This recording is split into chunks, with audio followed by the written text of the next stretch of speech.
Klockan går. Och jag tänder på båda sidorna. Kanske till och med 3 sidor. För då går det ju fortare. Och så stänger vi igen luckan lite grann. Och där är väl tidningarna i princip utbrunna. Om min brasa brinner. Och den värmer. Ska vi se om vi kan stänga igen den.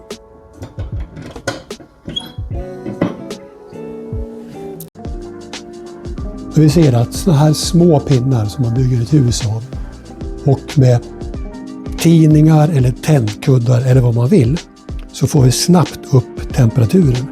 Nu värmer det här väldigt gött.